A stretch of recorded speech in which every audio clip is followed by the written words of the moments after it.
በስመ አብ ወወልድ ወመንፈስ ቅዱስ አሐዱ አምላክ። በስመ አብ ወወልድ ወመንፈስ ቅዱስ አሐዱ አምላክ። በስመ አብ ወወልድ ወመንፈስ ቅዱስ አሐዱ አምላክ። ቅድመ ዓለም የነበረ ይህንን ዓለም በቃሃሊነቱ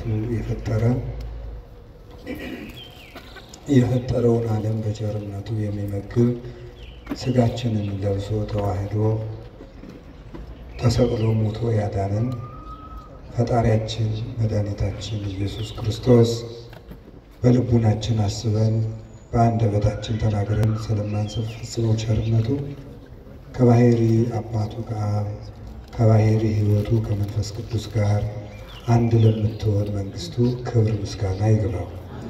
የእናታችን የቅድስት ድንግል ማርያም ረድኤቷ የቅዱሳን መላእክት፣ የቅዱሳን ነቢያት፣ የቅዱሳን ሐዋርያት፣ የሰማዕታት፣ የጻድቃን፣ የደናግል፣ የመነኮሳት ረድኤታቸው ከእኛ ጋር ትኑር።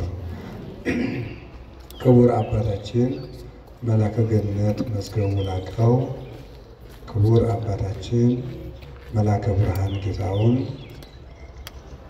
ክቡር መምህር አባ ገብረ ሥላሴ የርዕሰ ገዳማት ወአድባራት ጣና ቅዱስ ቂርቆስ የአባቶችና የእናቶች አንድነት ገዳም መላከ ገነት መዝገቡ ላቀው ደግሞ የደብራችን አስተዳዳሪ፣ ሁሉ የዚህ ደብር የደብረ ብስራት ቅዱስ ገብርኤል ሊቃውንተ ቤተ ክርስቲያን፣ ካህናት፣ አባቶች፣ ዲያቆናት፣ ወንድሞች፣ የእግዚአብሔር ቤተሰቦች ሁላችሁ አንድ አምላክ በሚሆን በአብ በወልድ በመንፈስ ቅዱስ እንደምን ዋላችሁ? ክርስቶስ ተንሥአ እሙታን አሰሮ ለሰይጣን ሰላም ኮነ። ተሰቅሎ ሙቶ ሰላምን ደስታን የሰጠን ፈጣሪያችን ስሙ የተመሰገነ ይሁን። በመካከላችን ተገኝቶ እንዲያስተምረን ቅዱስ ፈቃዱ ይሁንልን። እግዚአብሔር እንደፈቀደልን ዛሬ የምንማማርበት የትምህርታችን ኃይለ ቃል አንሰ አአምር ዘከመ ሃይማኖተ ኩሎም ቅዱሳን ሐዋርያት ወሰማዕት እለኮኑ ሰማዕተ በጽድቅ ወገብሩ ምግባረ ሰናየ እስከ ዛቲ ዕለት በሚል ርዕስ ነው። ወደ አማርኛ አጠር አድርጌ መሀል ላይ አንድ ነገር አንስቼ ልንገራችሁ። እኔ መልካም ስራ እንደሰሩ አባቶቼ አምናለሁ በሚል ርዕስ ነው የምንማማረው። እስኪ በሉ እኔ መልካም ስራ እንደሰሩ አባቶቼ አምናለሁ። እስኪ በሉ እኔ በሉ መልካም ስራ እንደሰሩ አባቶቼ አምናለሁ። ሶስተኛ እኔ መልካም ስራ እንደሰሩ አባቶቼ አምናለሁ። ሃይማኖተ አበው ምዕራፍ 62 ከቁጥር 2 ላይ የምናገኘው ኃይለ ቃል ነው። ቃሉን የተናገረው ቅዱስ ዮሐንስ አፈወርቅ ነው የተናገረው። ቅዱስ ዮሐንስ አፈወርቅ እኔ ጌታዬ ኢየሱስ ክርስቶስን በተመለከተ የማምነው እንደ አባቶቼ ነው። እምነትህ እንደማን ነው ቢባል እንደ አባቶቼ ነው። እነዚህ አባቶችስ እነማን ናቸው ብላችሁ ብትጠይቁኝ ሐዋርያት፣ ሰማዕታት የእውነት ምስክር ሆነው መከራ የተቀበሉ እና እስከ ዛሬ ድረስ መልካም የሰሩ ቅዱሳን ናቸው ይላል። እንግዲህ ቅዱስ ዮሐንስ አፈወርቅ ሕይወቱን ታውቁታላችሁ። እጅግ ጌታን የሚወድ ክርስትና ከተነሳበት ቀን ጀምሮ ስቆ የማያውቅ በጌታ ፍቅር የተነደፈ ብሉያትንና ሐዲሳትን የገብስ ሳይፈተክ ከነቀንዱ በሚዛን እየመጠነ ትንሽ ትንሽ እየቀመሰ የተማረ በዋሻ በበዓት ተከቶ ብሉያትን ሐዲሳትን ከተማረ በኋላ ሲጸልይ አንተ አዲስ ዳንኤል ነህ ብለው ጴጥሮስና ጳውሎስ መጥተው የመሰከሩለት በራእይ አስተምር ቅዱስ ጴጥሮስ መጥቶ ውጣና አስተምር ለኔ የተሰጠኝን ጌታ የሰጠኝን የመግፍ ቁልፍ እንካ ቅዱስ ዮሐንስ ወንጌላዊም ወንጌልን እየተረጎመለት ያስተማረ ከቅድስና የደረሰ ፍጹም አባት ነበረ። ነብዩ ዳንኤል ህልምን ለናቡከደነጾር ህልሙን ሳይነግረው ተርጉሞለታል። የጠፋበትን ህልም ትንቢተ ዳንኤል ላይ እንደምትመለከቱት ናቡከደነጾር ህልም አይቶ ሲጠፋው ዳንኤል ህልሙንም ትርጉሙንም ነግሮታል። ቅዱስ ዮሐንስ አፈወርቅ ደግሞ ንጉሱ በአንድ ርዕሰ ጉዳይ ይጨነቅ ነበርና የዚያን ጥያቄ መልስ ተርጉሞ ነግሮታል። የንጉሱ ጥያቄ ምንድን ነበረ? ኢያይመራ ዮሴፍ እስካመ ወለደት ወልደ ዘበኩራ ዮሴፍም የበኩር ልጇን እስከምትወልድ ድረስ አላወቃትም የሚል ነው። የማቴዎስ ወንጌል ምዕራፍ 1 ላይ ያለ ዮሴፍም የበኩር ልጇን እስከምትወልድ ድረስ አላወቃትም የሚለውን ንጉሱ ይጨነቃል። አወቀ በመጽሐፍ ቅዱስ እገሌ እገሊትን አወቃት ማለት ሴትና ወንድ አንድ በሚሆኑበት ግብር አንድ ሆኑ ማለት ነው። ታዲያ እመቤታችንን ዮሴፍ የበኩር ልጇን እስከምትወልድ ድረስ አላወቃትም ማለት ከዚያ በኋላ አውቋታል ማለት ነው እያለ ንጉሱ ይጨነቅ ነበር። ከዕለታት አንድ ቀን ንጉሱ ቴዎዶሲዮስ ጥያቄው መምህሩን ዮሐንስ አፈወርቅን ሲያገኝ ጥያቄው ይጠፋዋል። ሲሄድ ትዝ ይለዋል። ከዕለታት አንድ ቀን ተጫውተው ሲለያዩ መምህር አንተን ሳገኝ ጥያቄ ይጠፋኛል፣ ከሄድክ በኋላ ይረብሸኛል አለ። ምንድነው ጥያቄውን ነገረው። የበኩር ልጇን እስክትወልድ ድረስ አላወቃትም ማለት ከዚያ በኋላ አወቃት ማለት ነው አለ። አይ አይደለም፣ እስክትወልድ አላወቃትም የተባለበት ምክንያት እመቤታችን ጌታን የወለደችለት 5 ነገሮችን አይቶ ዮሴፍ የአምላክ እናት መሆኗን ተረዳ ማለት ነው።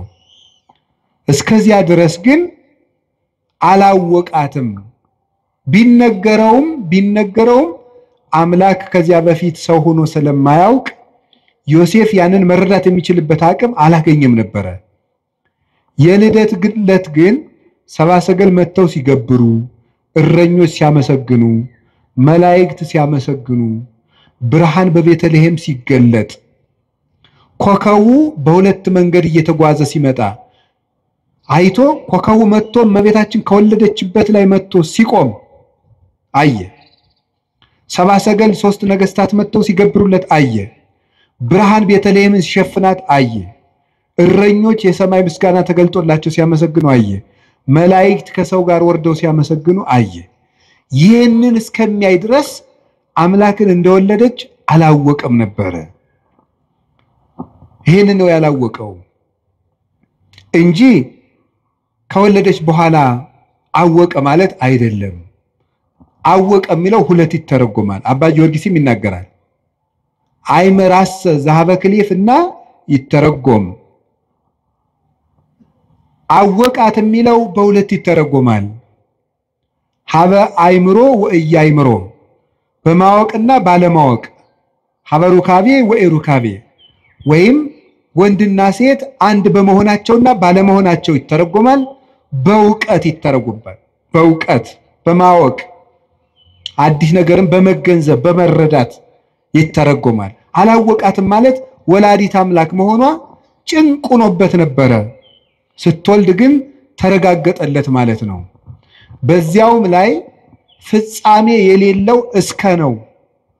ዳርቻ የሌለው እስከ ይሄውም ይታወቅ ዘንድ በመጽሐፍ ቅዱስ ፍጻሜ ያለው እስከና ፍጻሜ የሌለው እስከ አለ።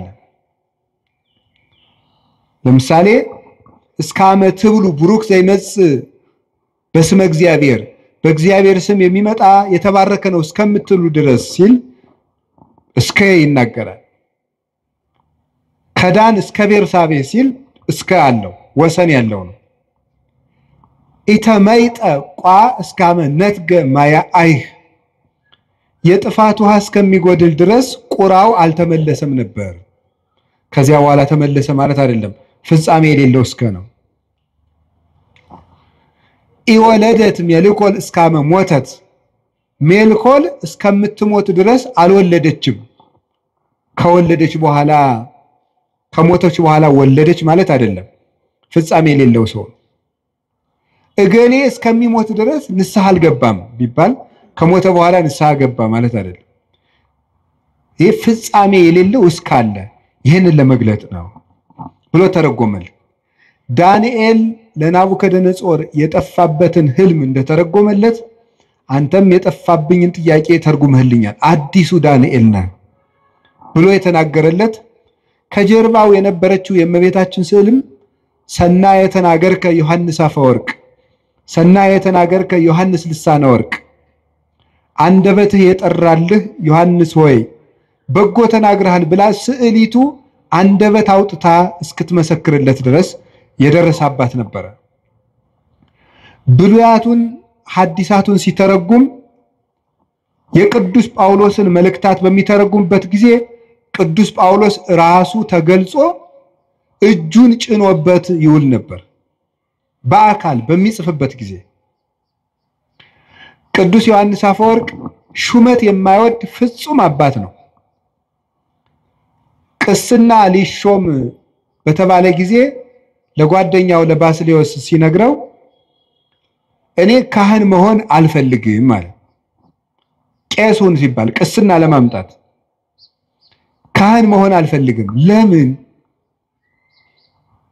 ሁለት ምክንያቶችን ቢያንስ ልንገራችሁ። እሱ ከዘረዘራቸው ጌታ ቅዱስ ጴጥሮስን ከትንሣኤ በኋላ ተገልጦ የዮና ልጅ ስምዖን ሆይ ትወደኛለህ ሆይ ካለው በኋላ ጌታ ሆይ እንድወድህ አንተ ታውቃለህ ባለው ጊዜ እኔን የምትወደኝ ከሆነ ለፍቅር ምልክት በጣም ብዙ ጊዜያትን ጾም፣ እኔን የምትወደኝ ከሆነ መሬት ላይ ተኛ አላለውም። ያለው በጎችን ጠብቅ ነው ይላል። ካህን መሆን ማለት የክርስቶስን በጎች መጠበቅ ነው።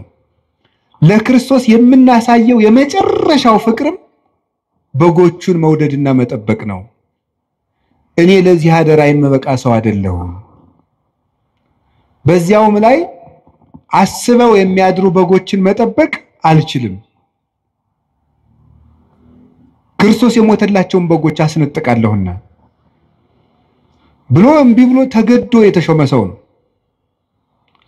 ዛሬው ደግሞ ተመልከቱ፣ ተገዶ እንኳን ከዚያ በላይ ያለውን ኤጲስቆጶስነት፣ ጳጳስነት፣ ፓትርያርክነት ሊመኘው ይቅርና ቅስና እንኳን አይገባኝም፣ እንዴት የክርስቶስን በጎች እኔ መጠበቅ እችላለሁ ብሎ ጵጵስና ደግሞ ከዚያ በላይ ያለ ዕዳ ነው። አባ መቃሪዎስ የሚባል አባት ጳጳስ ሆኖ ለእናቱ ሂዶ የው ጳጳሱኝ እናቴ አለችው አላት። እንዲሁ ነከማይህ ሙተ ተገንዘህ ባይ ይሻለኝ ነበር አለች። ለምን እናቴ ሲላት ቀድሞ የምትጠየቅ በራስ ኃጢአት ብቻ ነበር፣ አሁን ግን በህዝብ ኃጢአት ጭምር ትጠየቃለህ አለችው። ሰዎች አንረዳው።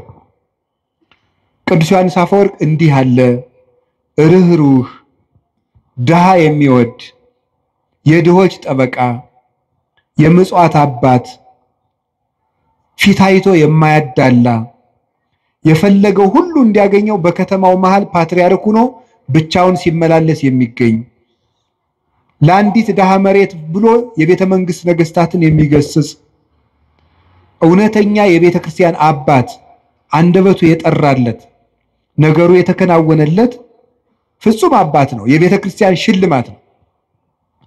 በአማን አፈወርቅ በአማን አፈ ጳዚዮን ዘያሰረግው አለ ቤተ ክርስቲያን በምድር አሳቲሁ ቤተ ክርስቲያንን በድርሰቶቹ የሚያስጌጣት የሚሸልማት እውነትም አፈ እንቁ አፈ ማር ነው ይላል አባ ጊዮርጊስ። መናፍቃንን የሚለያቸው ቆርጦ የሚጥላቸው አፈ መጥፋይት ለምእመናን በስብከቱ መራራውን ክህደት የሚያርቅላቸው አፈ ሶከር አፈ ማር ነበር ይላል። ከቃሉ ጋር ናቸው። በጣም ፍጹም መምህር ነው ቅዱስ ዮሐንስ አፈወርቅ። እግዚአብሔርን መስሎ ያስተማረ እና እሱ ሲናገር ስለ እምነት ከጠየቃችሁኝ መከራ እንደተቀበሉ አባቶቼ መልካም እንደሰሩ አባቶቼ አምናለሁ አለ። ይሄው እሱም አባቶቹን መሰለ። እምነት ደብዳቤ ከሆነ ምግባር ደግሞ ማህተም ነው። አልቦ ዘያነጤኒ እስመ ማኅተመ ሥጋሁ ለክርስቶስ እጸውር በሥጋዬ ቅዱስ ጳውሎስ ሲናገር ገላትያ ምዕራፍ 6 ላይ ሲናገር የክርስቶስን ማህተም በሥጋዬ ተሸክሜያለሁና ማንም አያድክመኝ ይላል። የክርስቶስ ማህተም ያለው በክርስቶስ ስም መከራ መቀበል ነው። በክርስቶስ ስም ያመኑ ለዘመኑም ቅርብ የነበሩ በሱ ሕግ ጸንተው ምግባር የሰሩ ለምግባራቸውም መከራ የተቀበሉ እነዚህ እውነተኛ መምህራን እነዚህ ናቸው። እሱም እንደዚህ አድርጎ ነው ያስተማረን። እየተሰደደ እየተገረፈ እየራበው እየጠማው ነው ያስተማረን። እንደዚህ ያሉ መምህራንን እምነት እንደነሱ ነው ማምነው እንደቀደሙት መከራ እንደተቀበሉት እንደተመቻቸው አይደለም እስከ ሕይወታቸው ፍጻሜ በጎ እንደሰሩት እግዚአብሔርን በመከራ ውስጥ ሆነው እንዳዩት እንደነዚያ አምናለሁ። ሌሎችም አባቶች ተባብረውበታል። በብሉይም በሐዲስም የተቀመጠ ነው ይሄ። አሁን ይሄንን ርዕስ የመረጥኩት ወድጄ አይደለም። ምዕመናን በየጊዜው ጥያቄ ይወለዳል። ሰይጣን እኔ በጣም ረባሽና ክፉ ያለ ቤት ስራ እንዳንቀመጥ የሚበጠብጥ መሆኑን የማየው በየወሩ የቤት ስራ የሚሆነን አንዳንድ ጥያቄ ይነሳል። ለዚህ ወር አንድ ጥያቄ ያስነሳል በሆነ ሰው የሚቀጥለው ወር ደግሞ አንዱ ይናገራል። አምና የሆነ ጊዜ የዛሬ ምናምን ዓመት ስለ ታምረ ማርያም ቀጥሎ ስለ ገድለ ተክለ ሃይማኖት ቀጥሎ ስለ እንትን ቀጥሎ እና እናንተ ይሄ ሁሉ ጥያቄ በተነሳባችሁ ቁጥር ምንድነው ማድረግ ያለባችሁ ነው መንገር የፈለኩት እሱ ነው። በየጊዜው ወይም ቤታችን የሚያጣጥል ወይ ቤተክርስቲያን የሚያጣጥል ወይም ክብር የሚቀንስ ሲመጣ ምንድነው መፍትሄው ነው? መፍትሄው እንደ አባቶቻችን ማመን። እስኪ እንደ አባቶቻችን ማመን በሉ። እንደነማን ማመን ያለብን? እንዴት እንዳሉት አባቶቻችን እስኪ መከራ እንደተቀበሉት በሉ። እስከ ሕይወታቸው ፍጻሜ በጎ እንደሰሩት በሉ። እንደ አባቶቻችን ምን እንላለን? እናምናለን። እንደ ትናንትናዎቹ ነው የምናምን። ዛሬ ያገኘነው እግዚአብሔር የለም። ሃይማኖት በውሳኔ የሚገለጥ አይደለም። ሰዎች ተሰብስበው የሚወስኑት አይደለም። የተገለጠ እውነት ነው። የተገኘ ሐሳብ አይደለም። የተወሰነ ሐሳብም አይደለም። ስምምነትም አይደለም። የተገለጠ እውነት ነው። እግዚአብሔር ተገልጧል፣ አይተነውማል። ከሱ ጋር የበላን የጠጣን እኛ ነን ይላል ቅዱስ ጳውሎስ።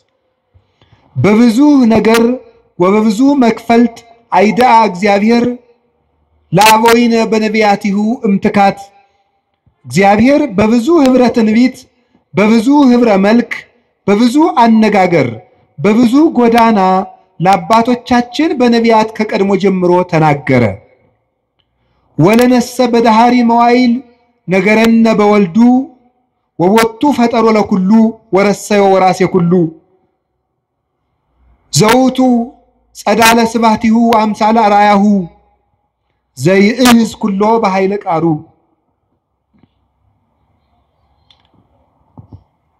ምን ይላል? ለኛ ግን በመጨረሻው ዘመን ዓለምን በቃልነቱ ካዊን በፈጠረበት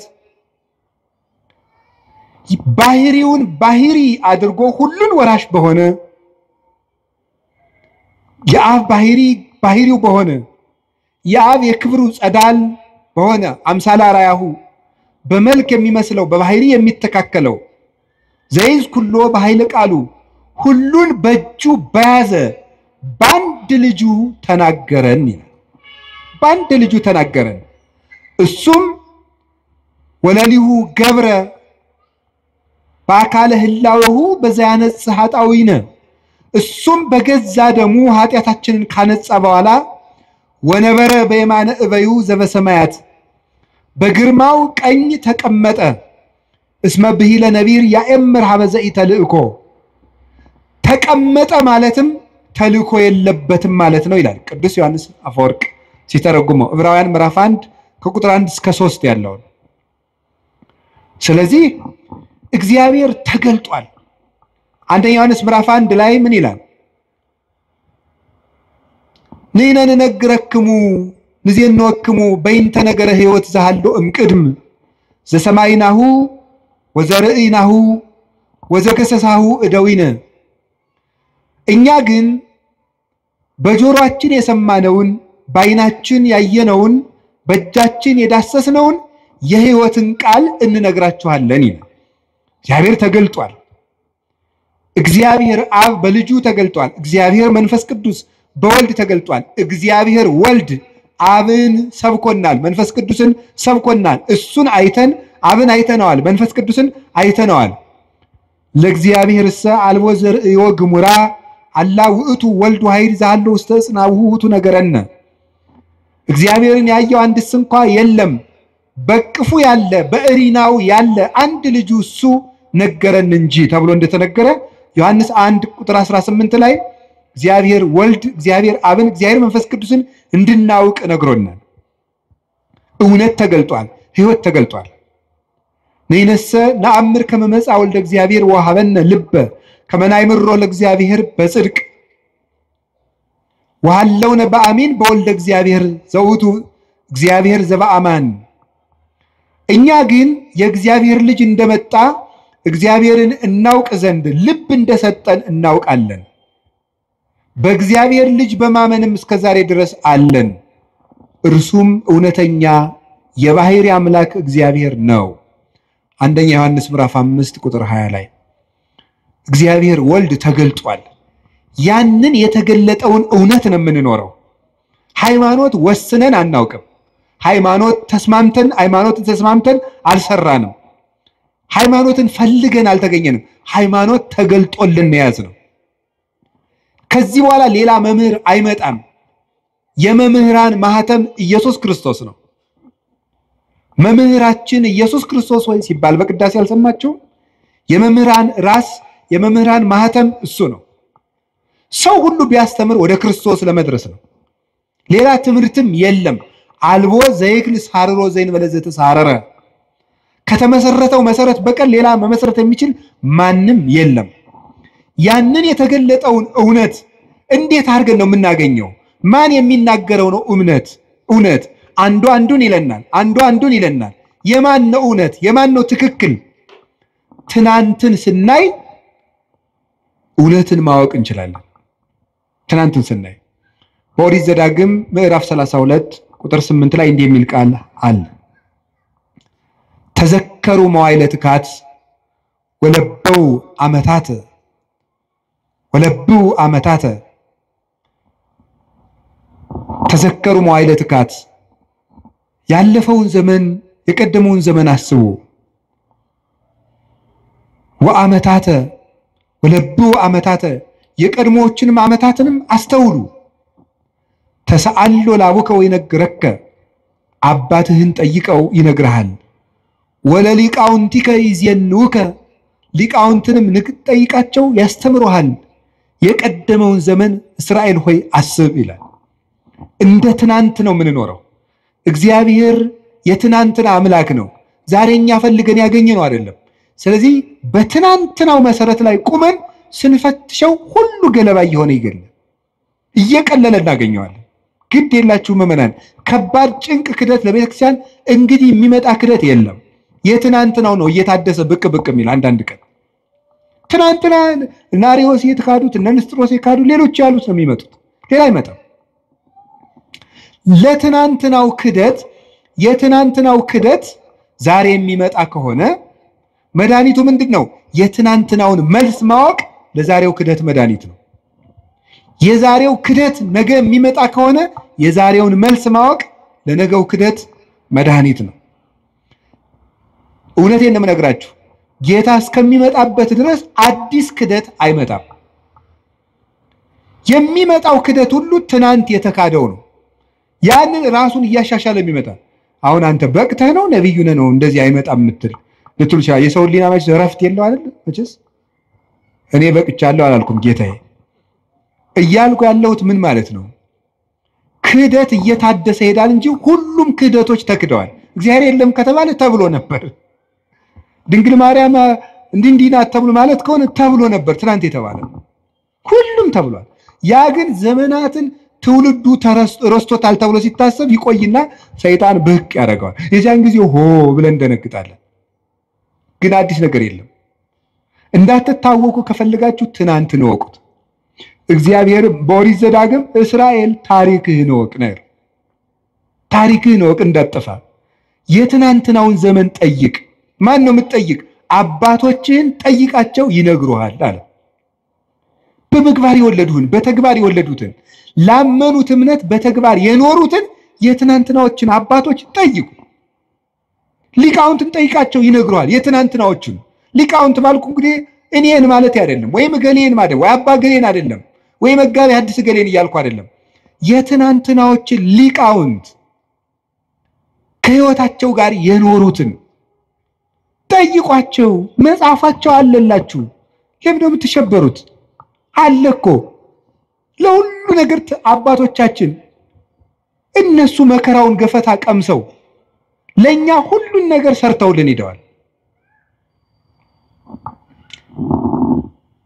ቅዱስ ጳውሎስስ ምን አለን?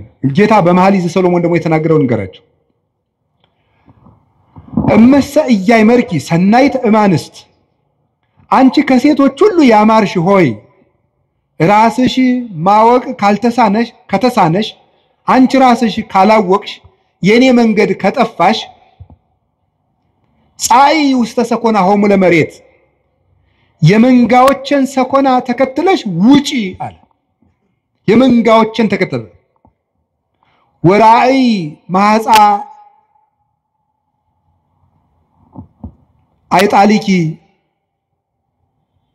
ውስተ አይጻዳት ሆሙ ለኖሎት፣ አንቺ ከሴቶች ይልቅ ያማርሽ የሚላት ማን ነው? የክርስቲያን ነፍስ ነው። ስለ ሴት አይደለም እያወራው ያለሁት። ከሴቶች ሁሉ ያማርሽ የክርስቲያን ነፍስ ሆይ አለ። ለጊዜው ለእስራኤል ነው እንደሚላቸው። አንቺ ራስሽ የኔን መንገድና ትክክለኛውን የእምነት ዕውቀት ማወቅ ካቃተሽ ፀሐይ ውስተ ሰኮና ሆሙ ለመሬት የመንጋዎችን ሰኮና ተከትለሽ ውጪ አለ። የኔ መንጋ የነበሩትን ለነሱ የነቢያትን ነው፣ ለኛስ የሐዋርያትን የሐዋርያውያን አበውን የሰማይታትን የሊቃውን የነሱን ሰኮና ተከትለ ስትመጣ እውነተኛውን ጎዳና ታገኘዋለህ። ወራይ ማሐሳ ጣሊኪ ውስተ አይጻዳት ሆሙ ለኖሎት፣ የፍየል ግልገሎችሽንም በረኞቹ ድንኳን አጠገብ አሰማሪያቸው ማለት ልጆችሽን በነቢያት ጉባኤ በሐዋርያት ጉባኤ በሊቃውንት ጉባኤ በጉባኤያቸው ዳርቻ አውያቸው ይላል። ዳርዳሩን የሚሮጥ የፍየል ግልገል ለቀበሮ ሆኖ መቅረቱ አይቀርም። ከሮኞቹ ድንኳን ያራቀ ግልገል ግን ማንም አይነጥቀው። ድንኳኑ አልተፈታም፣ ጉባኤ ቤት አልተፈታም። እኛ እኔ ለራሴ የሌሎችን መምራን አላውቅም። እኔ ለራሴ የአባቶቼ ሕይወት የለኝም። የአባቶቼ ትምህርት ግን አለኝ። እግዚአብሔር የገለጠልኝ ነገር ገለጠልኝ ምለው ዛሬ አየው ሰማሁት ምለው የለኝም። የተገለጠላቸውን መምህራን ትምህርት ግን ሳልቀንስ አስተምራለሁ። ጉባኤ አለ፣ መለካት እችላለሁ፣ መመዘን እችላለሁ። የምናገረው ነገር በአንደኛው ክፍለ ዘመን ሊቅ ይመዘናል። በነ ቅዱስ ኢሬኔዎስ በነ ቅዱስ አግናጤዎስ መጽሐፋቸው አለ፣ ምስክር ነው። በግዕዝ አለ፣ በግሪክ አለ፣ በእንግሊዘኛ አለ። የነ ቅዱስ ዮሐንስ አፈወርቅ አለ። ሚዛን ላይ መቆም እንችላለን። እኔ የማስተምረው ትምህርት ትናንት ያስተማሩትን ነው። ይህንን ሰው አባቶቻችን እኛ ላይ እምነት ካጣችሁ ትናንትን ፈልጉ። የእውነቴን ነው። ፍልስጤማውያን የትቢያ የሚደፉበትን የአብርሃምን ጉድጓድ መፈለግ ይገባል። እንደ አባታችን እንደ ይስሐቅ ሲቆፍር አባቶች ሲደፍኑበት መጨረሻ የአብርሃምን ውሃ አገኘው። ይህ በእውነተኛው የሐዋርያዊ ምንጭ ላይ ትቢያ የሚነሰንሱበት ፍልስጤማውያን ናቸው። የእግዚአብሔር ወገን ያልሆኑ መናፍቃን ማለት ነው። አንተ ግን ጉድጓዱን እስከምታገኘው ድረስ ቆፍር። ትናንትኔ ሂዱ የቅዱስ ኢሬኔዎስ መጽሐፍ እስኪ አንብቡት። እስኪ መጽሐፍ እኮ አለላችሁ፣ ሞልቶላችኋል። ኤጌኔስ ዘሄሬሲስ የሚል መጽሐፍ አሁን አለላችሁ። አንብቡት እስኪ ሂዱና። በእንግሊዘኛ አለ፣ ተምረናል ትላላችሁ። እስኪ አንብቡ ሂዱና። እመቤታችን ምን እንደሚላት ጌታ ምን እንደሚለው ሂዱና አንብቡት። የነ ቅዱስ አግናጤዎስን መጽሐፍ እዩት አለላችሁ። አይድ ቁጭ ብሎ እኮ ነው እንዴ መጽሐፍ ቅዱስን እነሱ መጽሐፍ ቅዱስ ከጠቀስክ እኮ መጽሐፍ ቅዱስ የሰበሰበው ሊቅ ትምህርት ማመን አለብህ። መጽሐፍ ቅዱስን በጥብቅና የጠበቀው ቅዱስ ኢሬኔዎስ ነው። ቅዱስ ኢሬኔዎስ ሰብስቦ እንዲጠረዝ ያደረገው መጽሐፍ ቅዱስ እየጠቀስክ ኢሬኔዎስ የሚያምነውን ክርስቶስ፣ ኢሬኔዎስ ያመናትን ማርያም እንደ ኢሬኔዎስ ማስተማር አለብህ። ትናንትን ነው የምናየው ዘመዶች። ግልገሎችሽን በረኞቹ ድንኳን አጠገብ አሰማሪ። ልጆቻችሁን የት ነው የምታሰማሯቸው ዛሬ? እውነቴን ነው። ጉባኤያችሁን ፈልጉ፣ መምህሮቻችሁን እወቁ። ጉባኤ ቤት እኔ የጉባኤ ቤት መምህር ስለሆንኩ አይደለም፣ ጉባኤ ቤት ስለሚባል ነገር እወቁ። የእውነቴን ነው የምነግራችሁ። መምህሮቻችሁን ማወቅ አለባችሁ። አጥኑ እስኪ የኢትዮጵያ ቤተክርስቲያን የትምህርት ሰንሰለቷ ምንድን ነው ብላችሁ እስኪ ጠይቁ። አንድ ሰው በአንድ ዘመን ላይ የሆነ ትምህርት ይዞ ብቅ ሲል በምንድን ነው የምንለካው? በትናንት ትናንት ስንል ሉተርም ትናንት ነው፣ ሊዮንም ትናንት ነው፣ 450 ዓለም በላይ ግን ከዚያ በፊት የነበሩት ከዚያም ቀጥሎ ያሉት የትናንትናውን ያረሱ የትናንትናውን ያረሱ ሲሄድ ከነቢያት ሰንሰለት የሚደርስ እንደዚህ የሆነ እንደሆነ ነው። ቅዱስ ጳውሎስ ደግሞ ምን አለ? ተዘከሩ መኳንንቲክሙ ዘነገሩክሙ ቃል እግዚአብሔር። የእግዚአብሔርን ቃል የነገሯችሁን ዋኖቻችሁን አስቡ። እነማንን አስቡ? ዋኖቻችሁን አስቡ። የትናንትና ዋኖች አሉን እኛ መሰረት የሆኑ ዋኖችን በጉባኤ ኒቂያ ዋና የነበሩት እነ ቅዱስ አትናቴዎስ፣ በጉባኤ ቆስጥንጥንያ ዋና የነበሩት እነ ቅዱስ ጢሞቴዎስ፣ በጉባኤ ኤፌሶን ዋና የነበሩት እነ ቅዱስ ቄርሎስ፣ እነ ቅዱስ ዮሐንስ አፈወርቅ፣ እነ ቅዱስ ሳዊሮስ ዘስሙናይን፣ እነ ቅዱስ ሳዊሮስ ዘአንጾኪያ አሉ። የትናንትናዎቹ በየርዕሰ ጉዳዩ አሉላችሁ። የሚያበጥሯት እመቤታችን የባህሪያችን መመኪያችን፣ ትምክህታችን፣ ምልክታችን እንደሆነች ንስጥሮስን ጳጳሱን ቁጭ አድርጎ የሰበከው የቅዱስ ጵሮቅለስ ትምህርት ወይም የቅዱስ ኢራቅሊስ ትምህርት አለላችሁ።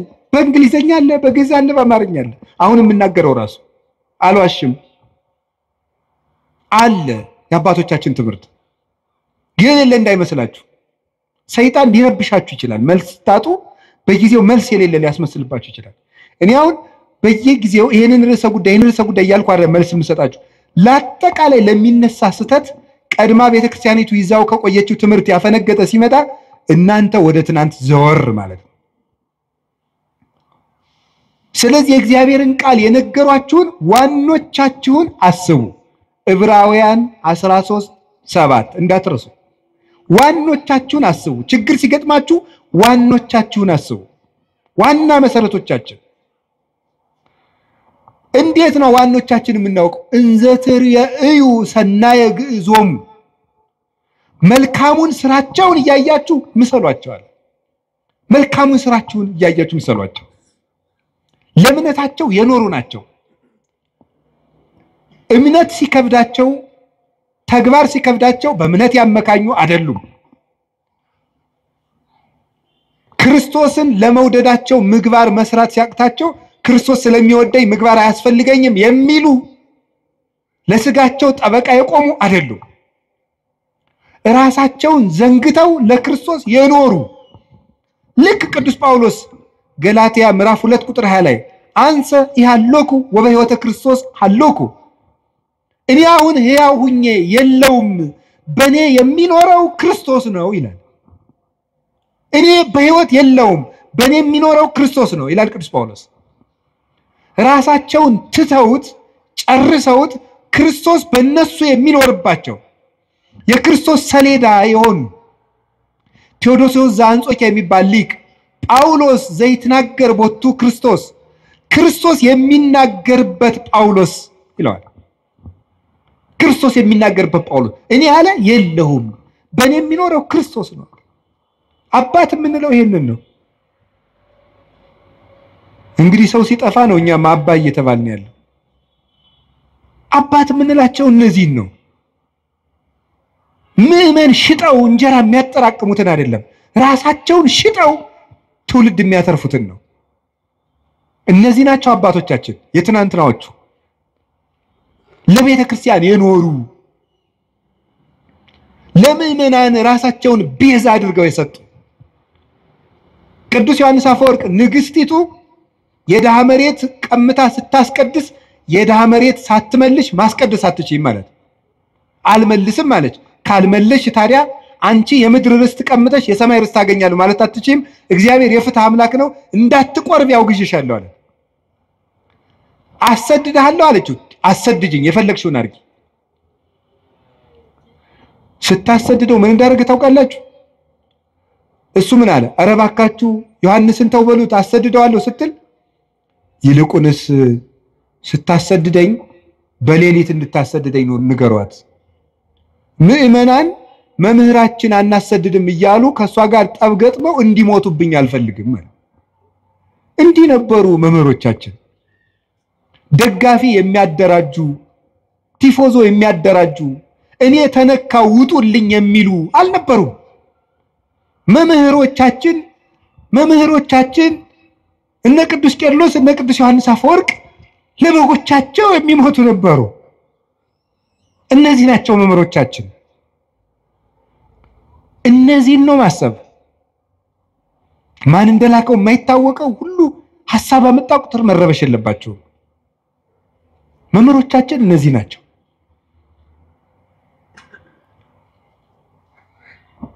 መልካሙ ስራቸው ምስክራቸው ነው።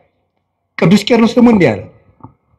ሃይማኖተ አበው ምዕራፍ 78 ቁጥር 2 ላይ ንሕነሰ በእንተ ሥርዓተ መድኃኒነ ነአምን ከመ እምነተ አበዊነ ቅዱሳን። እኛስ ስለ ጌታችን ስለ መድኃኒታችን ስለ ኢየሱስ ክርስቶስ ተዋሕዶ ንጹሐን ክቡራን እንደሆኑ እንደ አባቶቻችን እናምናለን። ንሕነሰ ንተሉ እምነተ አበዊነ ቅዱሳን ዘእንበለ ተወላውሎ። እኛ ግን ንጹሐን ክቡራን የሚሆኑ የአባቶቻችንን ሃይማኖት ቀኝም ግራም ሳንል እንከተላለን። እስመ ሶበ አንበብነ መጻሕፍተ እልክቱ ሰራይነ አልባቢነ። የነሱን መጽሐፍ በተመለከትን ጊዜ ልቡናችንን ወስነን ገተን ይዘነዋልና። የነሱ መጽሐፍ ማሰሪያችን ነው፣ የልቡናችን ማህተም ነው። ልቡናችን በአባቶቻችን መጽሐፍ አርፏል ይላል ቅዱስ ቄርሎስ። ወኢናብ ካላ ሃይማኖት ዲበ ሃይማኖት ርትዕት። በቀናች ሃይማኖታችን ላይ ሌላ ነገር አንጨምርበት። እንዴት? የቀና ጎዳና እንሄዳለንና በጥርጊያ ጎዳና የምንሄድ ነን ይላል ቴዎዶሲዮስ ተቀብሎ። ንጉስ በሄደበት ጎዳና የምንሄድ ነን፣ የንጉስ ክርስቶስን ጎዳና የምንከተል ነን። ቅዱስ ሳዊሮስ ዘአንጾኪያ ሃይማኖተ አበው ምዕራፍ 85 ቁጥር 10 ላይ ሲናገር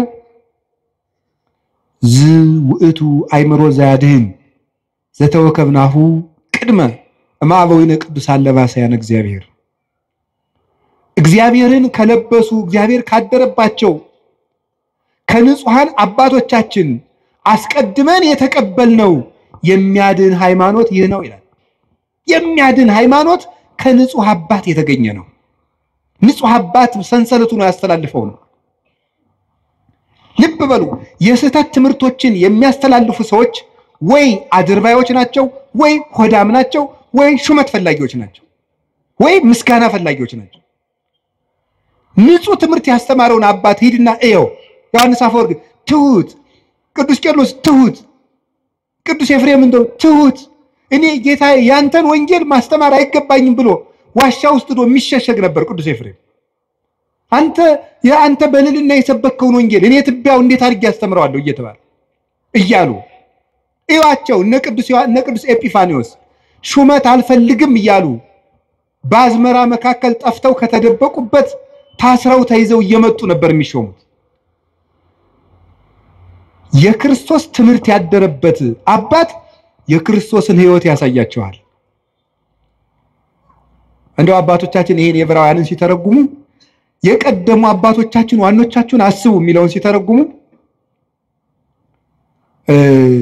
በጎ እውነተኛ እምነት ያለው ምግባር የሌለው መምህር ቢኖር ይላል። መከተል ይገባል አይገባም? ምግባር ያለው አንደበቱ የለሰለሰ ሃይማኖቱ የጠመመ አባት ቢኖር መከተል ይገባልን ቢሉ ይላል። ይሄን አይገባም፣ በለሰለሰ ምግባሩ እያታለለ ወደ ክደት ያደርሳልና። የሃይማኖቱ የቀና መምህር ግን ከሆነ ምግባር እንኳን ባይኖረው እያደር ይሰራዋል ይላል። አሁን ላለው አሁን ያለ መምህር ታዲያ ቅዱስ ካልሆነ አንስማው ብትሉ እናም እንዲያማ ከሆነ እኔ ማርፌ እቀመጣለሁ።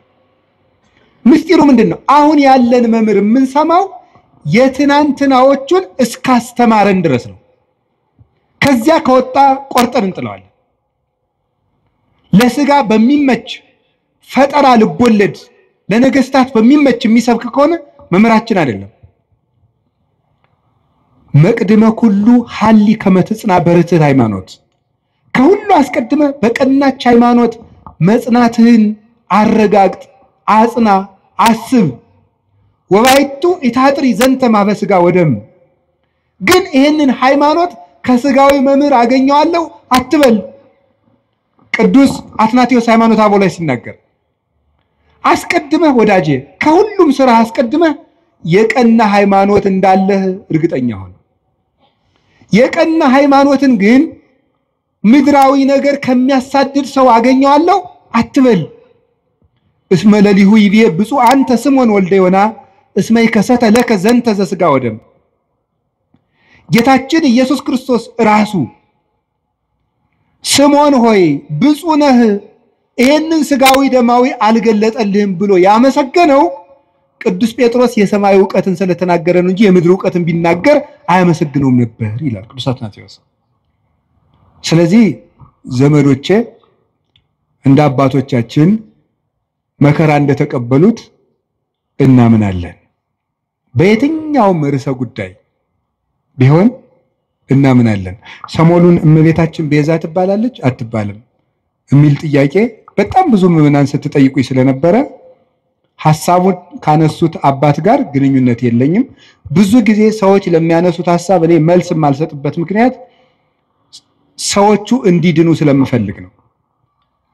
በሌላ ትምህርት አስተምሮ ሰዎቹ ከዚያ እንዲጠገኑ ማድረግ የተሻለ ነው እልክ ከማስያዝ ብዬ ስለማስብ ነው። ግራ ነገር ልንገራችሁ።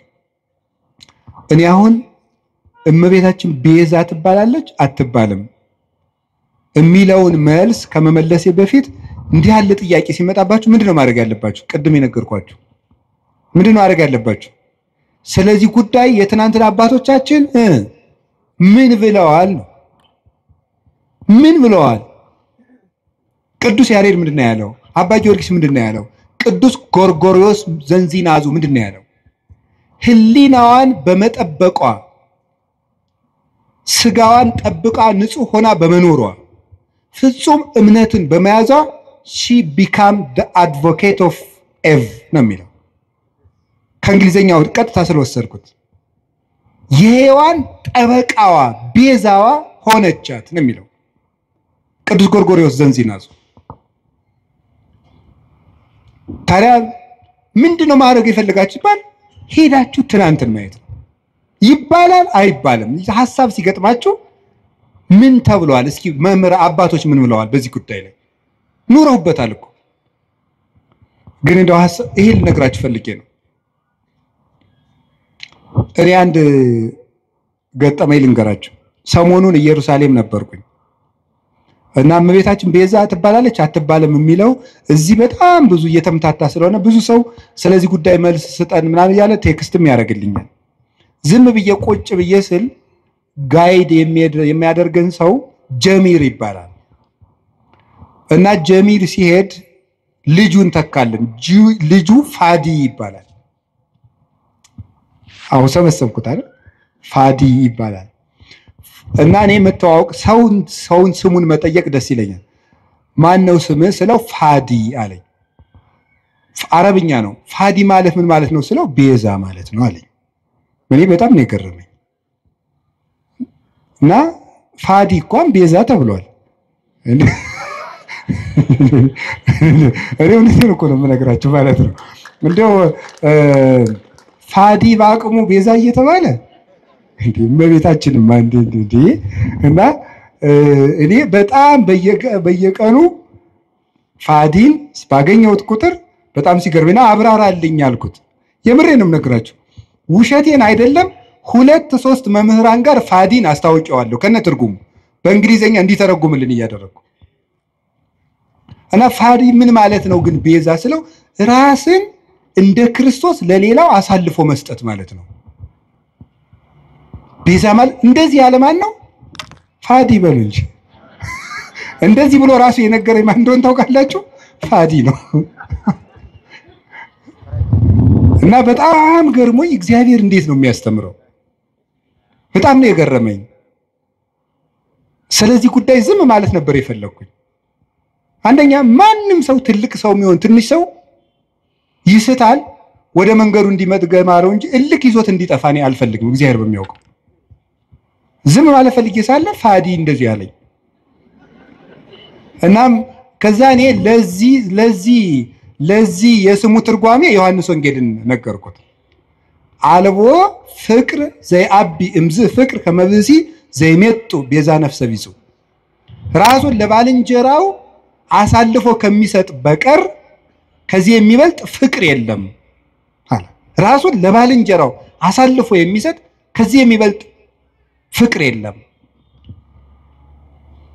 ይሄንን በእንግሊዘኛ ስልኬ ላይ መጽሐፍ ቅዱስ አውጥቼ አስነበብኩት ፋዲም ፎቶ አንስቶ አረብኛ መጽሐፍ ቅዱስ ላይ አነበዋለሁ ብሎ ሄደላቸዋለሁ እና በጣም ብዙ ሊቃውንት ትምህርት ይሰጡበት ስለከረሙ እመቤታችን ቤዛችን ናት ቤዛችንም የሆነችው ምን በማድረግ እንደሆነ 1-3 ሐሳብ ብቻ ልንገራችሁ በጣም የሚያስደንቁ ጉዳዮች ቤዛ ማለት ምን ማለት ነው ምትክ ለውጥ መጽሐፌን አንብቡት ማስታወቂያ እየሰራው ሊሆንብኝ ብሎ ነው እንጂ እኔ አሐቲ ድንግል የምትባለው መጽሐፌ ላይ አንድ ምዕራፍ 6 ላይ ቤዛዊት ዓለም ብዬ ጽፌያለሁ ማንበብ የእናንተ ድርሻ ነው አይደለ ጉዳዩ ከመነሳቱ በፊት ይሄ ጉዳይ እኔ ወደዚህ ጉዳይ አልመጣሁም ቀድሜ ግን ሐሳቡን ጽፌያለሁ በዚህ ጉዳይ ላይ እና ቤዛ ምትክ ለውጥ ጥብቅና ጠበቃ መሆን መዋጀት አዳኝነት መታደግ እንደማለት ነው ለጌዛ ቤዛ ሲባል የራሱ ትርጉም አለው ብዙ ሊቃውንት ብዙ ስላሉበት እዚህ ጉዳይ ብዙ ማለት አልፈልግም እመቤታችን ቤዛ ስንላት ከጌታ ጋር አስተካክለን ሳይሆን ለውጥ ማለት ነው ምንድነው ለውጥ ከመጀመሪያይቱ ሴት የጎደሉ ነገሮች ነበሩ ያንን በዚያችኛይቱ ሴት ምትክ ይዛ በመገኘት ነው ቤዛ የሆነችው የሔዋን ለውጥ በመሆን የመጀመሪያው እናታችን ሔዋን እምነት ጎድሏት ነበር። ምንድን ያልኳችሁ ንገሩኝ እንጂ እምነት ይጎላት ነበር። እምነት ይጎላት ነበር። ምንድነው እምነቱ? ለመበላይክሙ እንትኮ በለሰ ሞተ ትመውቱ፣ ይሄንን ዕፀ በለስ ስትበሉ ትሞታላችሁ። ማነው እንደዚህ ያለው? እግዚአብሔር። ሰይጣን መጣና ይሄንን በለስ ስትበሉ ምን ትሆናላችሁ? አምላክ ትሆናላችሁ። አሁን ሔዋን ይሄንን ስታምን የእግዚአብሔርን ቃል ካደች ማለት ነው። ስለዚህ እናታችን ሔዋን ምን ጎደላት? እምነት ጎደላት። እግዚአብሔርን ተጠራጠረችው። አይ ሊሆን አይችልም ብላ ዲያብሎስን አመነች፣ እግዚአብሔርን ካደችው። በተግባር ካደች ማለት የእግዚአብሔርን ቃል ተጠራጠረች። እግዚአብሔር አይናችሁ እንዳይገለጥ ስለፈለገ ነው እንጂ እውር እንድትሆኑ ፈልጎ እውር ናችሁ እንድትቀሩ ፈልጎ ነው እንጂ ስለምትሞቱ አይደለም ብሎ ዲያብሎስ ሲነግራት አሃ ነው ብላ የእግዚአብሔርን ሐሳብ ተጠራጥራ የዲያብሎስን ተቀበለች። አሁን የመጀመሪያይቱ ሴት እምነት ስላጣች በዚያ እምነት ማጣት ምክንያት ሞት ወደዚህ ዓለም ገባ። ከዚያስ ሁለተኛይቱ ሔዋን ድንግል ማርያም ምን አደረገች? እግዚአብሔርን ትወልጃለሽ፣ የምትወልጂው በድንግልና ነው አለ። ይሄ ነገር እንዴት ነው ሊሆን የሚችለው ብላ ጠየቀች። እኔ ወንድ አላውቅም። ቅዱስ ጎርጎርዮስ ዘንዚናዙ ይሄን ሲተረጎመው ወንድ አላውቅም ማለት እስከ ጭራሹ ከወንድ ጋር የመኖር ሐሳብ የለኝም ማለቷ ነው ይላል። ሌሎችም ቅዱስ አትናቴዎስ፣ ቅዱስ ቄርሎስ ተርጉመውታል። ሶስቱም እስከ ፍጻሜው ድረስ ህሊና የራሱ የታተመ ነው ማለቷ ነበረ። ታዲያ ምን አለ? ለእግዚአብሔር የሚሳነው ነገር የለም ማለት። ለእግዚአብሔር የሚሳነው ነገር የለም። ተወልጃለሽ አለ፣ እንደ ቃልህ ይደረግልኝ። ልብ በሉ፣ ዛሬ አምላክ ሰው ከሆነ በኋላ ሰዎች ሁሉ እንዴት አምላክ ይሆናል እያሉ ማመን አቅቷቸዋል ታምር ከተደረገ በኋላ። ድንግል ማርያም ግን ሆኖ የማያውቅን ምስጢር ለመጀመሪያ ጊዜ ያመነችው የመጀመሪያይቱ ምእመን ናት። የመጀመሪያይቱ አማኝ ሆኖ የማያውቅን ምስጢር። እስራኤል ባህር ቢሸገሩ አይደንቅም። ይሄ ኖህ በውሃ ላይ ሲንሳፈፍ ስለተነገረ እናውቀው የለ። ደመና ከሰማይ ህብስት ቢያወርድ አይደንቀንም። ይሄ እግዚአብሔር መጋቢ ነው፣ ባዶዋን መሬት እንድታበቅል አድርጓታልና። ፈርዖን ቢሰጥም እሱም አይደንቀንም። እግዚአብሔር ጠላትን ማጥፋቱና መግደሉ መቅጣቱ የታወቀ ነው። የሚደንቀን ግን ድንግል እንደሆነች መጽነሷ፣ ድንግል ከወለደች በኋላ ድንግል መሆኗ፣ ሴት አምላክን ወልዷ መታቀፏ ግሩም ነው። ይሄ አይኑ መንክር ዘይደሉ ከመናንክር። እንደው ልናደንቅ የሚገባን እንደው ድንቅ ታምር ምንድነው ይላል ቅዱስ ኤራቅሊስ ሃይማኖተ አበው ምዕራፍ 49 ቁጥር 5 ላይ ሲናገር ልናደንቀው የሚገባን ድንቅ ነገር ምንድነው? ሰማይኑ ዘአዝነመ ህብስተ፣ ሰማይ ዝናምን ያዘነመ ሰማይ ነው የሚደንቅህ። ወሚመ አምላክ ዘለብሰ ሥጋ፣ ወይስ ሰው የሆነ አምላክ ይደንቅሃል? በትርኑ ባሕርኑ ዘተከፍለ ከማያንሶሱ ውስቴቱ፣ እስራኤል እንዲሻገሩበት የተከፈለ ባህር ይደንቅሃልን? ወሚመ ድንግል ዘወለደት ዘይንበለ ዘር ወምድር ወለደት ተረክበ ማኅተመ ድንግልናሃ። የተከፈለው ባህር ያስደንቅሃል? ወይስ ያለ ዘር የጸነሰች ያለ ወንድ ዘር የወለደች ከወለደች በኋላ ድንግልናዋ ታትማ የምትኖር ሴት ትደንቅሃለች? አንተ አይሁዳዊ ለመትብለኒ ምን ትዑቱ ታምራት ዘተገብረ በኀቤክሙ፣ በእናንተ ዘንድ የተደረገ ታምራት ምንድነው? እስኪ ታምር ንገረኝ። ክርስቲያኖች የምትመኩበት ምን ታምራላችሁ የምትለይ ከሆነ ምን ትዑቱ ጽንስ ዘይንበለ ዘር ወወሊድ ዘይንበለ መወልዲት ወምድረ ወለደት ተረክበ ማኅተመ ድንግልና። አንተ ያለ ዘር መጽነስ ምንድነው? ከወለደች በኋላ ድንግል መሆን ምንድነው? ኮኩኒ ዛንቃ ማየ ውሃ ያፈለቀ አለት ይደንቅሃልን?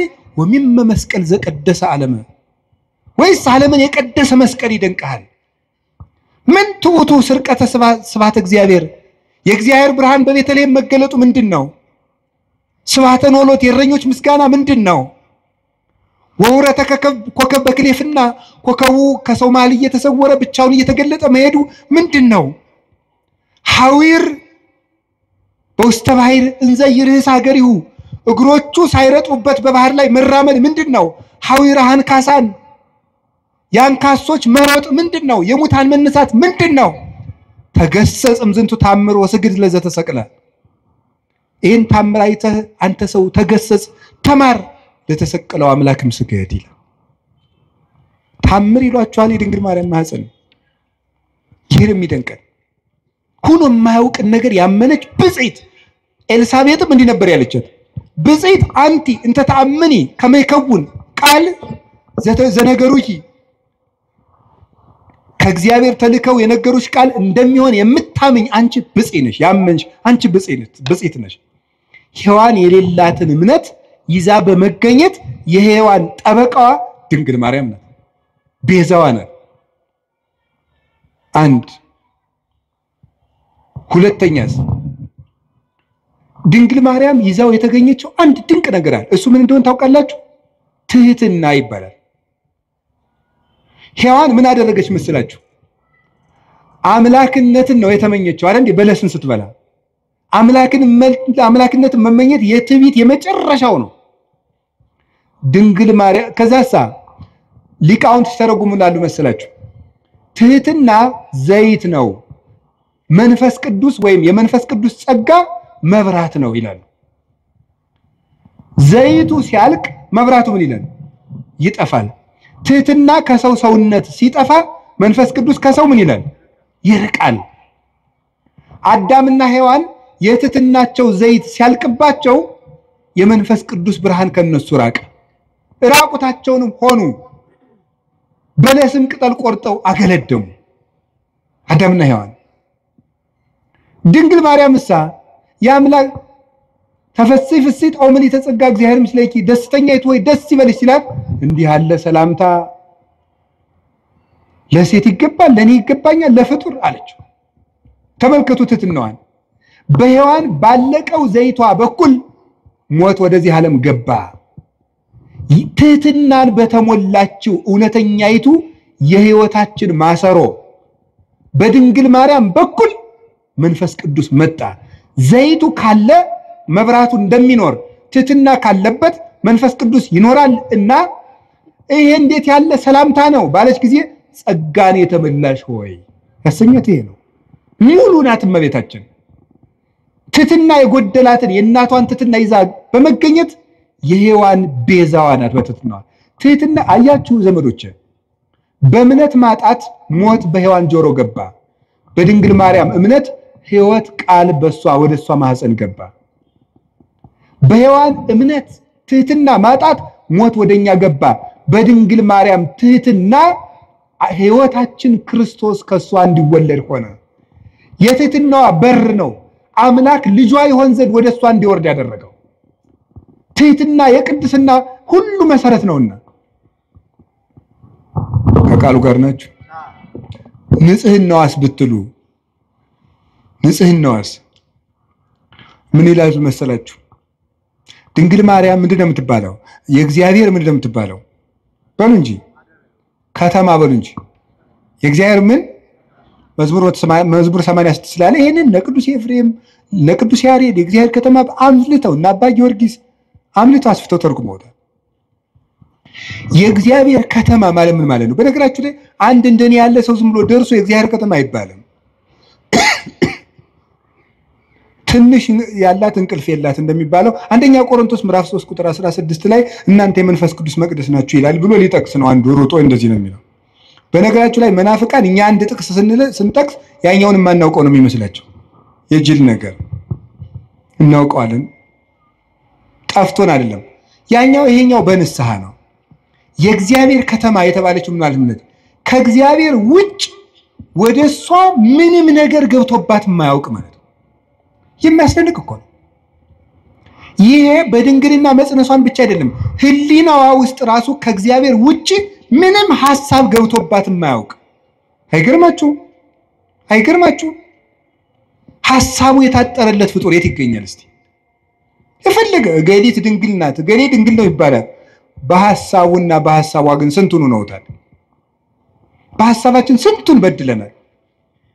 ድንግል ማርያም ግን ሐሳቧ የታጠረ ቅዱስ አትናቴዎስ የገለጣት መንበር የምትገልጠው እሷን ነው። መኑ ውእቱ ዘከማከ ዘከለለ መንበሮ በእሳት፣ አቤቱ መንበሩን በእሳት ያጠረ እንዳንተ ያለው ማን ነው?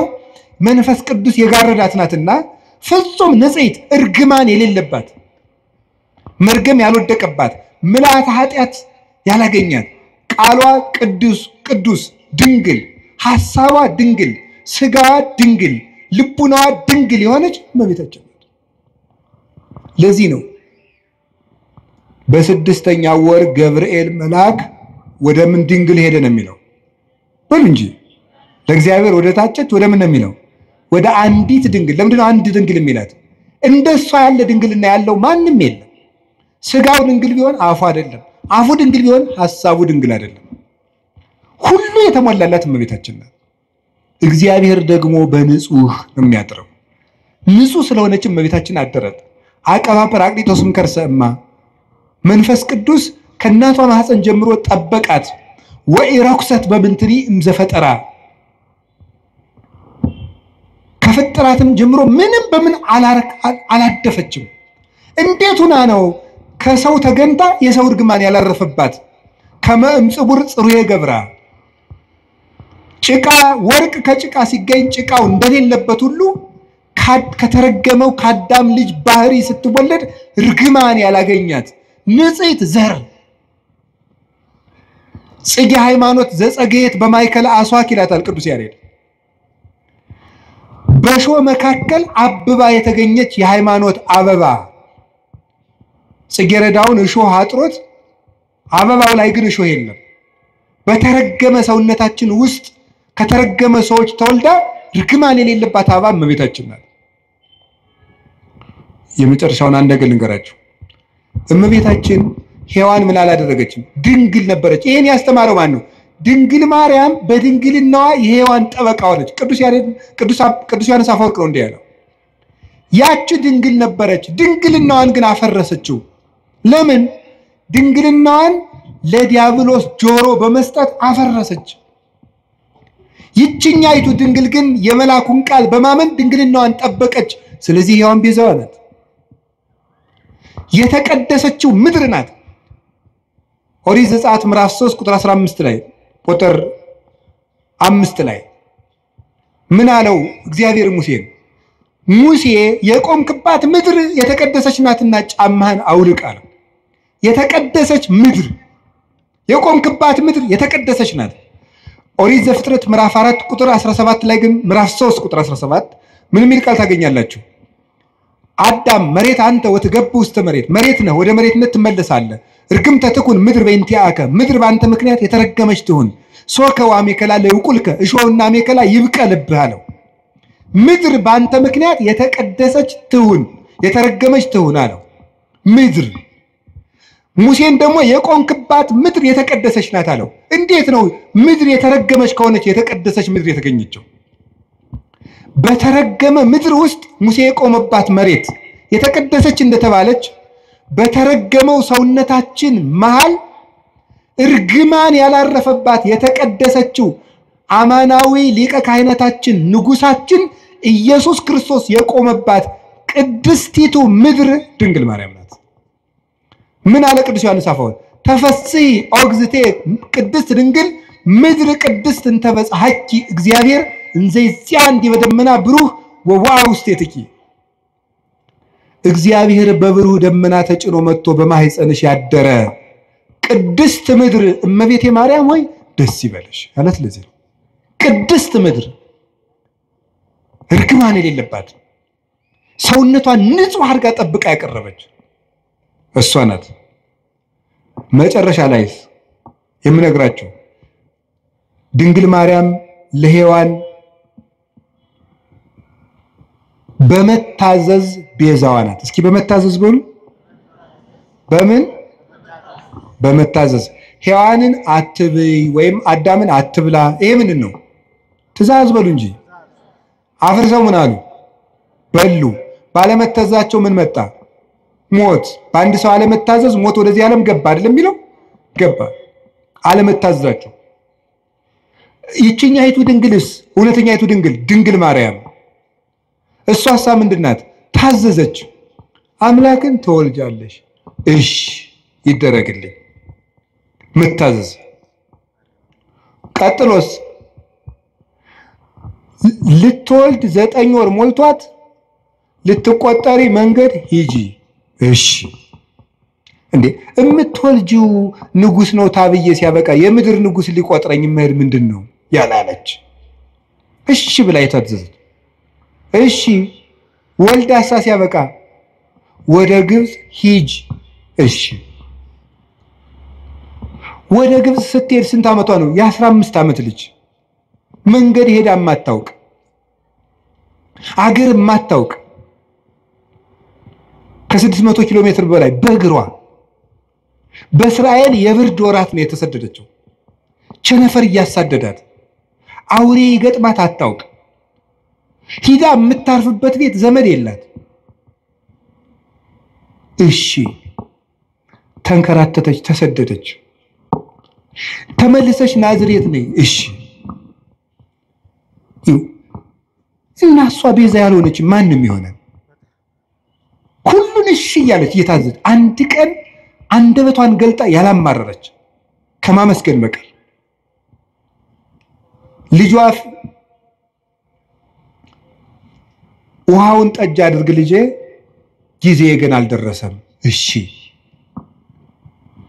ጊዜ ገና አልደረሰም ያላት ይላል ቅዱስ ጎርጎርዮስ ዘንዚናዙ በዕለተ ዓርብ የባንቺ ልጅነቴ የምታዘዝበት ቀን ገና አልደረሰም እያላት ነው ይላል። ደሙን አፍሶ ስጋውን ቆርሶ ግን እነሆ ያንቺ ልጅ እንደመሆኔ የምታዘዝበት ቀን ዛሬ ነው፣ ይሄው ልጅሽ። በዮሐንስ አንፃር ራሱን ነበር ይሄው ልጅሽ የሚላት። እነሆ ልጅሽ ሂጅ ከሱ ጋር፣ እሺ። እንደ ድንግል ማርያም ያለ ታዛዥ በምድር የለም። እግዚአብሔር የሚፈልገው ምንድነው? የሚወደኝ ቢኖር ቃሌን ይጠብቃል። ቃሉን በመጠበቅ ለሔዋን ቤዛ ሆና አምላክ እንዲያድርባት የአምላክ እናት ለመሆን የበቃች እመቤታችን ቅድስት ድንግል ማርያም ነው።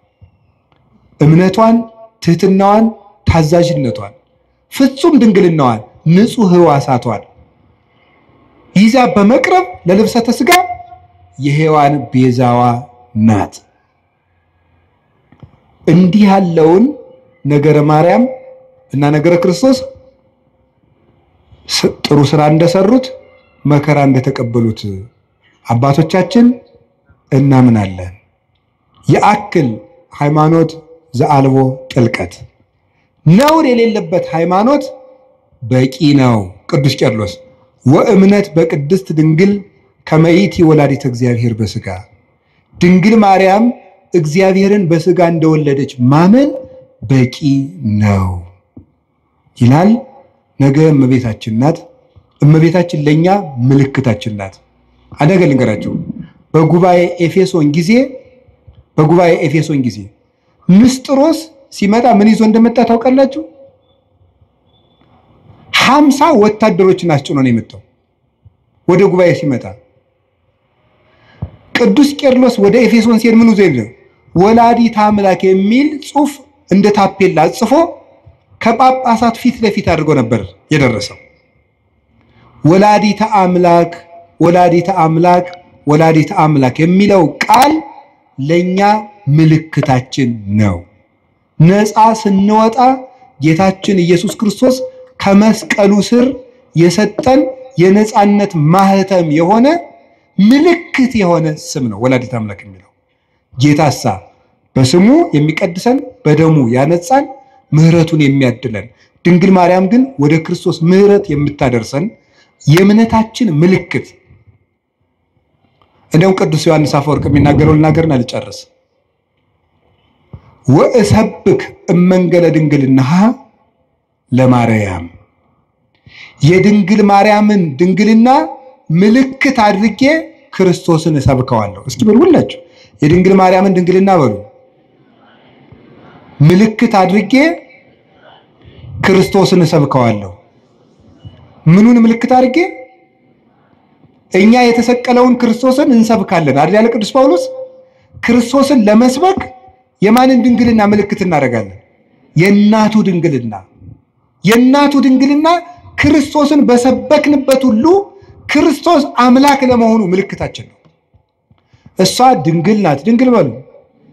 እሷ እናት ናት በሉ። ስለዚህ ስንት ናት ግን? እሱ አምላክ ነው፣ እሱ ሰው ነው። ስንት ነው እሱ? እሷ ድንግል ናት። ስትወልድ ድንግልናዋ ተለውጧል አልተለወጠም? እሱ አምላክ ነው። ሰው ሲሆን አምላክነቱ ተለውጧል አልተለወጠም? አልተለወጠም። እሷ ድንግል በመሆኗ እናትነት ቀርቶባታል አልቀረባትም? እሱ አምላክ በመሆኑ ሰውነቱ ተለውጧል አልተለወጠም? እሷ ቀድሞ ምንድናት? ድንግል በሉ። በጸነሰች ጊዜ ምንድናት? ከወለደች በኋላ ምንድናት? እሱ ከመወለዱ አስቀድሞ ምንድነው? አምላክ በሉ። ተጸንሶ ሳለ ምንድነው? ከተወለደ በኋላ ምንድነው? የድንግል ማርያም ድንግልና የማይለወጠው ድንግልናዋ ለማይለወጠው ልጅቷ ምልክታችን ነው። ትናንትም ድንግል ዛሬም ድንግል ነገም ድንግል፣ ትናንትም አምላክ ዛሬም አምላክ ነገም አምላክ ብለን ለመስበካችን ምልክታችን እሷ ናት። ኢየሱስ ክርስቶስ ዘትማልም ወክመ ውእቱ እስከ ለዓለም። ኢየሱስ ክርስቶስ ትናንትም ዛሬም እስከ ዘላለሙ ድረስ ሕያው ነው። እኔ ግን መከራ እንደተቀበሉ በጎ ስራ እንደሰሩ አባቶቼ አምናለሁ። ወስብሐት ለእግዚአብሔር። ይቆየን።